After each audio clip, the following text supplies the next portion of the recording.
The week started with members of the Lagos State House of Assembly calling on the state governor to intensify awareness on girl-child education as the world celebrated the International Day of the Girl Child. This is Lagos Parliament. Thank you for joining us. Every year, global attention is turned to the challenges facing the girl child, from rising cases of child marriage to lack of access to basic education, the need for more opportunities to be given to the girl child for their voices to be heard on the global stage dominated conversations this year. Just this morning, I got a call from Ojo local government that a 4-year-old girl had been defiled. At the Lagos State House of Assembly, members commenced deliberations for the day, focusing on the challenges facing the girl child. Is further aware that UNICEF Field Office report revealed that Nigeria, that is over 10 million girls are out of school, and takes into cognizance that if girls are given opportunities, they will be ready for a decade of forward acceleration. Stand accountable. To the United Nations, about 180 million girls between the age of 15 and 19 are victims of physical abuse globally. We also have Honorable. Lagos State believes it has taken the lead in the fight for the protection of the girl child. But is this enough? Our girls. Mr. Speaker, honorable colleagues, this became so informed that Lagos State, as we know, as well enunciated by the prime mover, to which I say thank you for this motion. We have both the child rights law and also the Lagos State Domestic and Sexual Violence Agency law to make sure that we cater to the needs of the girl child. Would that be enough for us to achieve the SDGs of the country? No. Indeed, for us to have a holistic need, we have to work towards making sure that the voices of the girl child is heard. Looking at the dangers, he talked about the kidnapping, he talked about, well, he didn't mention the violation of babies, not even girls.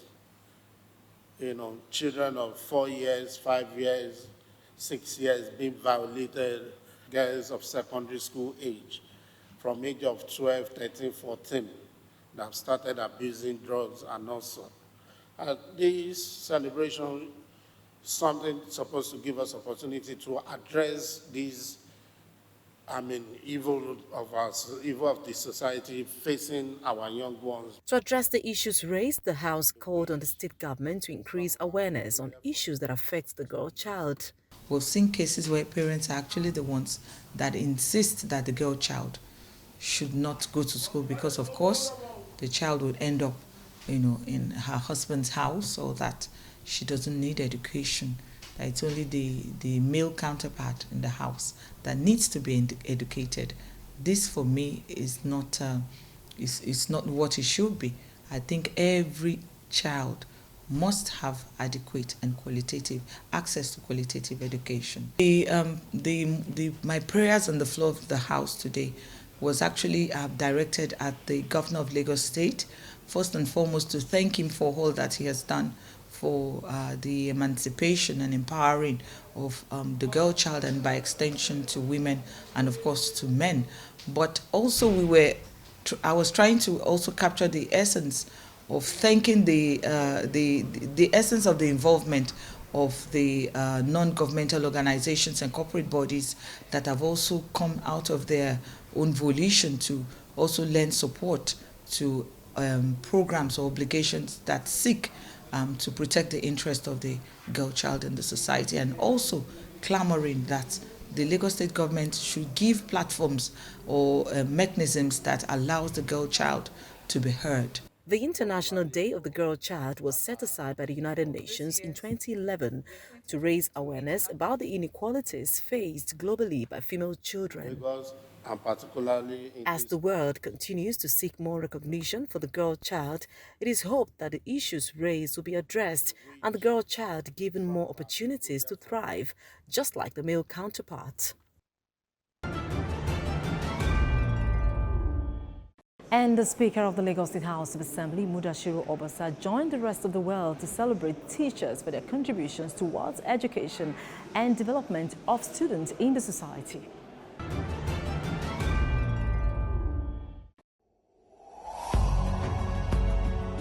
Speaking at Government Senior Girls College, Agege, where he joined other dignitaries to celebrate the 2022 edition of the World Teachers' Day, Obasa noted that no sane society can undermine the value of those in the profession. He says the importance of teaching can be more appreciated with an understanding that through it, many other professions are born. He commended the Nigerian Union of Teachers, NUT, in Lagos for making the state proud and for sustaining the relationship between the body and the government. He says government will continue to do its best to meet the welfare of those in the profession who we described as mentors. Teachers, in their role as educator, in their role as transformer of education, they too must skill up and scale up their career in the teaching profession. In skilling up, they'll be able to dish out something good to our future generation. We must continue to motivate them in the realm of their welfare and all of that. Like in Lagos, will be from the house here where we'll be, letting the executive know that, our teachers deserve better welfare, especially in the area of official cars, housing scheme, and all of that. So we must look at that. And again, I will be bringing to the fore the domestication of a federal act. Today, I'm bringing it to the fore on the floor of the House, and I hope it scales through. There will be every need for us to domesticate the federal act, which provides that retiring age of teachers should be increased from 60 to 65, and the length of service be increased from 35 to 40. Because many of our teachers are still hale and hearty and very fit to work. So reducing, putting their age permanently at 60 would not really help for those who are still agile and healthy to work. Teachers, we must continue to commend them, what they are doing for our future leaders in molding a sane society, a productive society. Is a yeoman's job. We must give them pat on the back. And I also want to congratulate the NUT chairman at the federal and especially in our state for all of their praiseworthy work that they have been doing to mold a sane society. Also, during the week, the lawmakers called on the federal government to urgently address the challenge of rising poverty in the country as Nigeria marked its 62nd independence anniversary. We have details in this report.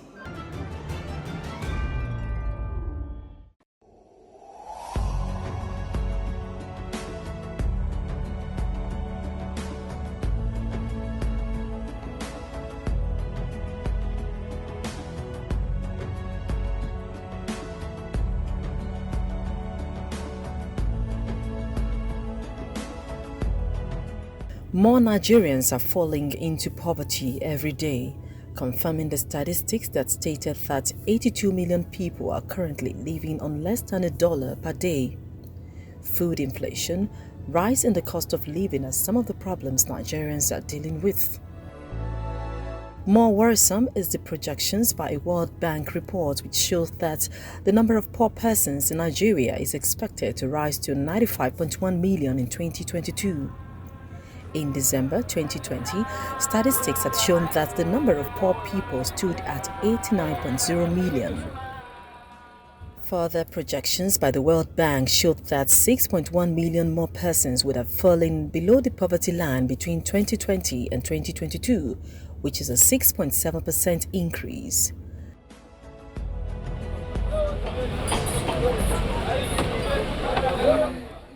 While many have blamed the recent rise in the statistics on the impact of the COVID-19 pandemic and the growing population, others say rising insecurity in the country is largely responsible.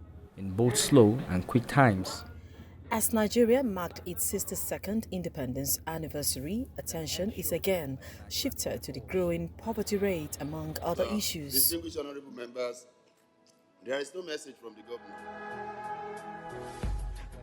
At the floor of the Lagos Assembly, the Speaker, Mudashiru Obasa, wants the federal government to address these challenges. Great nation Nigeria had its 62 independence celebration, and that was why we were on holiday. We thank God for everything. We thank God for the nation. We thank God for the unity. Thank all our heroes who contributed a lot for this nation and sustained the unity of this nation. While we also recognize our current leaders, we urge them to put more efforts in eradicating poverty, insecurity, and do what will make life more comfortable for the generality of Nigerians. He is also calling for devolution of power and fiscal federalism. Poverty is of major concern and insecurity, so we urge them from national to state to local government to do more to eradicate poverty and insecurity. And to National Assembly, we want to urge them to put more effort and ensure that devolution of power. Special recognition was given to the past heroes in the country and a minute's silence observed on the floor of the House. Some people are not so happy, so let us talk about devolution and fiscal federalism so that Nigeria can be more better than what it is now. So in this vein, I want to ask my colleagues to let us rise in honor of the past heroes to recognize their contribution to the founding father of this country, the unity that we still enjoy.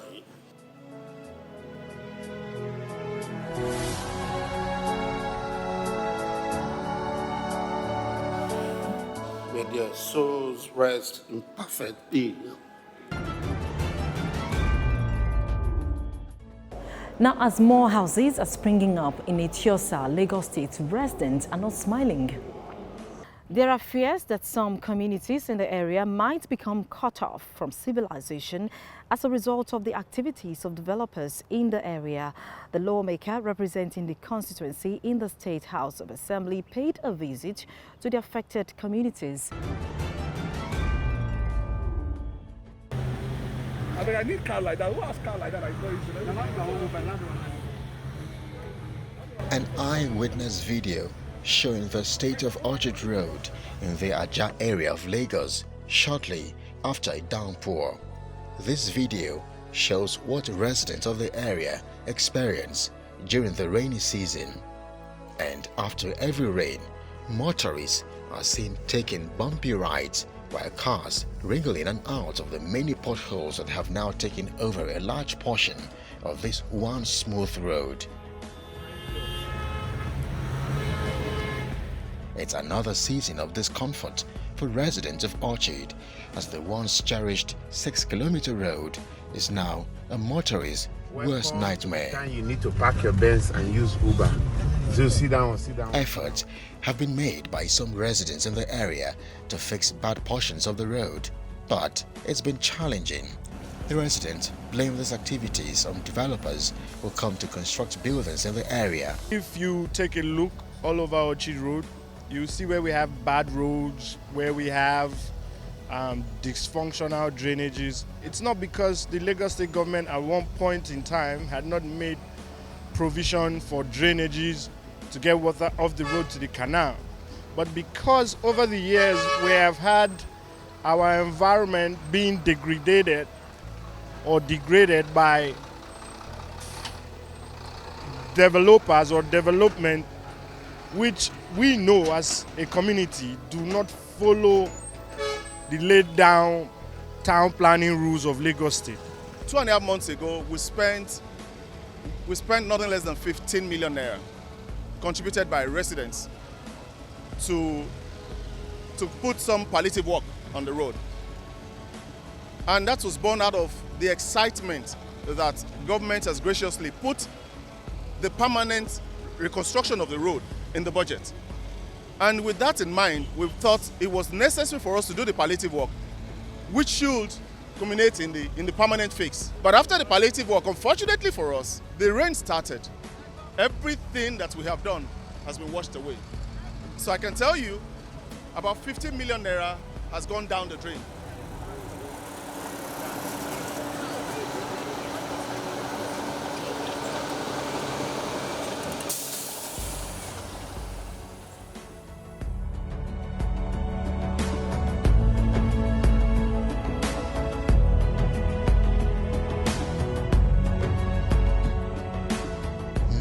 Adams is the lawmaker representing the community at the Lagos State House of Assembly. His visit to the area seems to have brought succor to the people. About a month or 2 months ago, there's a community effort. They came together as an association to fix those roads, those palliatives, and I'm aware that I can feel what they are doing too. No, they could see our effort. We are making effort. That's why I said the design is available. The design is ready now. You know, as a government, if you want to work, there are some processes that you have to go through. These are the stages that I'm talking about. And as I speak to you now, the design is ready. And if the design of a road is ready, that means they are about to commence the construction of the road. So I feel their pains. I understand what they are going through daily. You understand? So you can see this is Orchard Road, and you can see the road. Yeah, the road is not in good shape. However, I feel their pains too.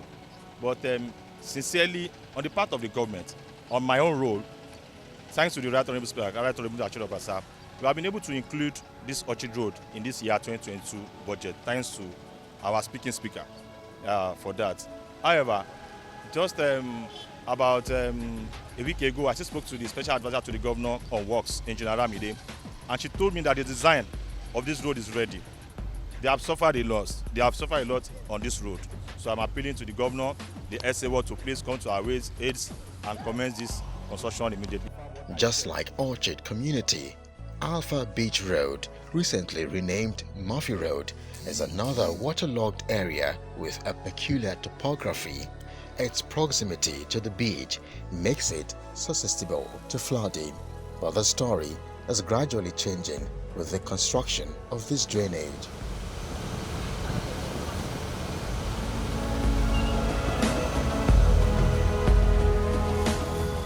So this drainage will be by this side, left side. And while residents commend efforts of the legislative and executive arms of government in the state, they seem worried about the height of the channel. Yeah, come back. This road, this area joins other communities, Okunwaja and the other ones. So, and a lot of people pass here. Instead of going through the other extreme end of Ajah, or going like Abraham, but they prefer to go through this place. So there's a lot of traffic. So, and then people also going to the beach. We use this opportunity to thank the state governor and our honorable, as I mentioned, Honorable Nohim Adams for the good work that we're doing, the assistance we're giving to us in Alpha Beach. This road was started about last year, and we told him that we are having a difficulties on this road, and he promised that he will come down to come and see how the road is going on. So, but the road is very bad before. Initially, the government have already promised us for a long period that they wanted to re-establish the road. But we thank our governor, Sanwo-Olu, to make the road commence now. But we pray to Almighty God that they should at least, we should try and finish the road. We have heard their fears, and we have done our part at different forums to allay the fears, because definitely we are considering every stakeholder on this road first place. There have been attempts in the past to fix this very road, and those attempts have failed over time. If you look at parts of this road have been paved with interlocks before, but it has failed because we have definitely not attacked it with the technical expertise it deserves. So what we are doing now is a perfect job that will deflood this road, and definitely is going to collect from the neighboring streets and the interchange. So I think there's nothing to worry about, as there will be no issue of flooding. We have taken all that into consideration, and we are perfecting it to ensure that from the express to Alpha Beach is good and fine.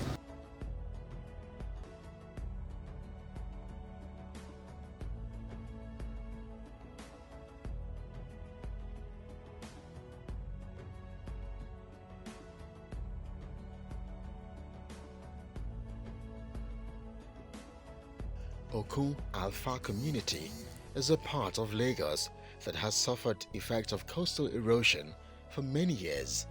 The continuous surge of the Atlantic Ocean claims lives and destroys properties. Several calls have been made by displaced residents on the need for government to protect their shorelines, and the residents say it's all promises with no solution in sight. We are facing ocean soil problem here, and you can see what we are facing. This water, almost 3 months, it will surge and affect all our properties, our houses. We have become homeless, and we want government to come and help us to continue this growing. I think we have this kind of a growing that keys to the others. It will hold the sand. But now you can see when you are coming that the place you have a growing is a little bit saved.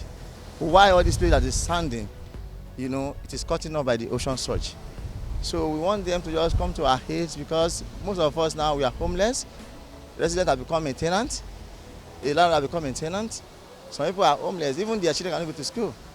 This has always been the beach area where we have been coming for leisure in the past. But you can obviously see the devastation already done.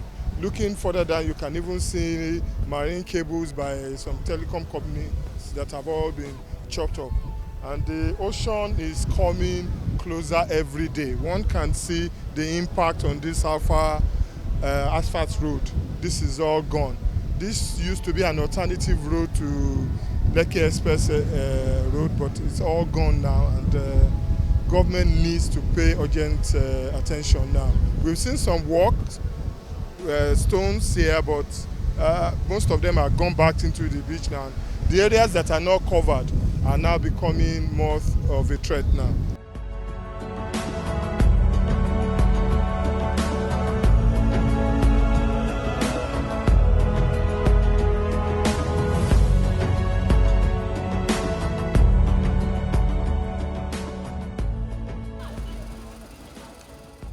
The arrival of rains have made the situation worse as the community fears another surge if nothing is done by government to protect the shorelines. All of these are palliatives. I think a master design should be voted in this. Lagos State government cannot do this alone. We implore that the federal government should also see this place as erosion-prone area before it eventually chops more of the ocean, the land mass into the ocean. The residents are hopeful with the arrival of the representative in the parliament.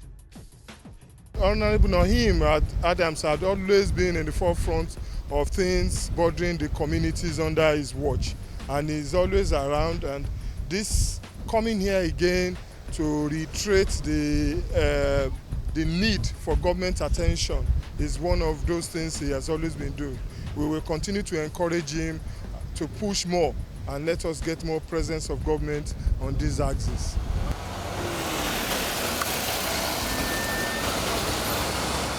The lawmaker proceeds to inspect the construction of other projects within the constituency. Traffic congestion around Abraham Adesonya, Jakonde and Ikate axis is being addressed with provision of this flyover. This bridge is very, very important to this area, being the fact that we used to have about 2 to 3 hours traffic within this area from Abraham Adesonya down to Jakonde or somewhere around Ikate. And you could see that this is the only road that we have within our, as it was at Lekki Express Road. There's no other alternative road apart from the one in Lekki Phase 1. So we want to thank the governor of the state for giving us the opportunity to have this regional road. That when you are coming through the Lekki Express Road, you can easily pass through Mobile Road, access here and go and look at Ogombo. I'm fortunate to see him today, and I know he's been doing quite well for the people of this community. He's been fantastic.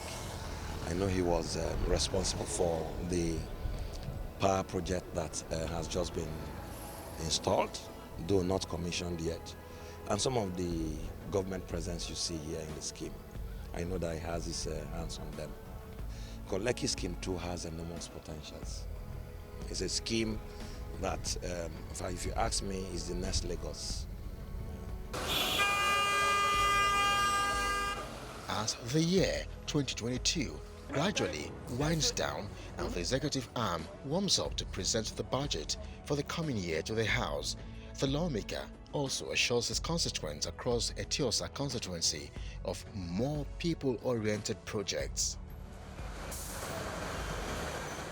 There are a lot of projects going on simultaneously in my constituency. And the road from Eleko to Ibadan, they've started it. They said they should stop at Green Spring for now because of this regional road so that everywhere won't be too cumbersome. So they should expect more dividends of democracy from my constituency, from the state. And again, I would like to thank our Right Honourable Speaker, Right Honourable Muda Ashiru Obasa, because without the Speaker, I don't think we'll be able to include all these projects into the year's budget.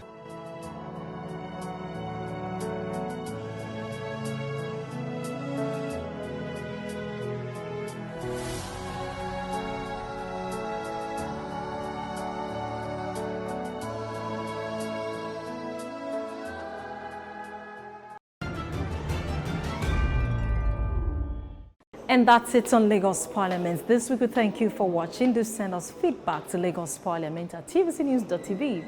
I am Abimbola Agbibi. Goodbye.